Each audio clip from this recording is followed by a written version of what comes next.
The story of Toby. This is Toby.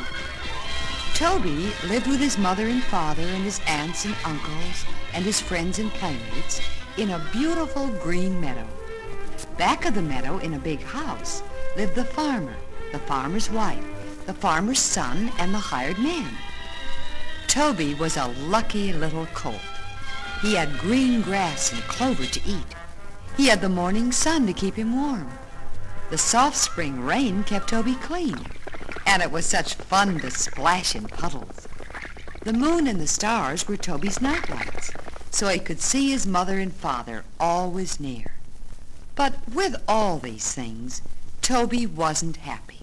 He wanted to be somebody, but he was just a little colt. Toby's mother loved him and told him not to worry, for someday he would be a fine big horse too. But Toby still worried. It seemed to him that all his friends in the meadow were somebody. In the meadow they talked of the time before they had come to the farm to live. They each had a story to tell. Toby heard how his own beautiful mother had taken many prizes and blue ribbons. Black Prince had been in many races, and he told Toby wonderful stories. Stories of Sam, his very own jockey, and of cheering crowds and silver cups. One of the horses was named Queenie. She had danced proudly in circus rings with plumes in her halter and spangles on her back. Trixie was a little tired now. She rested most of the day under a wide green tree. For 15 years, Trixie had pulled a milk wagon through the city streets. She felt that hers had been the most important work of all. Among all his wonderful friends, Toby felt he was nobody, just a little brown colt. Oh, if only he could be a horse of a different color, then they would notice him. Today he would do something about it. He sat down to think. He looked at the green grass. Maybe, if he rolled in it, it would rub off. Then he would be green. My, but a green horse would be something to see. So he rolled, and he rolled, and he rolled, and he rolled, and he rolled until his long legs would hardly hold him when he stood up. Surely now he was a beautiful green color. He ran to the brook to see. He turned and twisted to look at himself. But no, he was still the same little brown Toby. That evening after supper, Toby sat down to think again. The sun was setting and the sky was red and pink and gold. As Toby looked, he thought, maybe if he stood very still, those bright colors overhead would make him red and pink and gold too. So he stood, and he stood, and he stood, and he stood, and he stood. And sure enough, when he looked down, his legs did look just a little bit pink.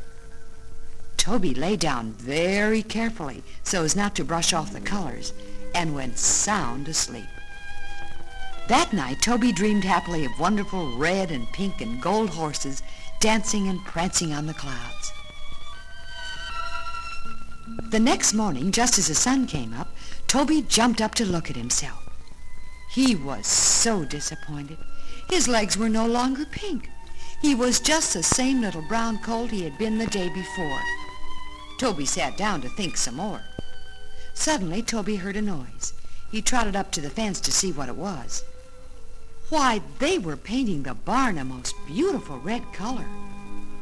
Oh, if he could just be that color too. Toby watched and watched, and suddenly he had an idea. He waited until the sun was high and the men went into the house for dinner. Then he ran to the freshly painted barn. He rubbed his one side against the barn, then the other side, and then his head and both ears, and just to be sure, he stepped each of his 4 feet into a bucket of paint. Sure enough, Toby was now a beautiful, brilliant red, a horse of a different color. How happy he was! He galloped over to show his mother. Then Toby began to feel very strange indeed. The paint stung his eyes and burned his skin. He was miserable.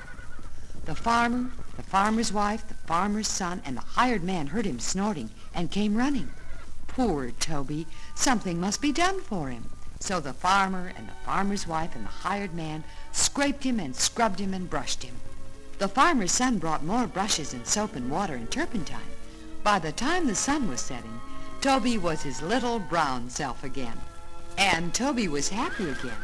He was the happiest colt in the whole world. He no longer wanted to be a horse of a different color. He wanted to be just himself.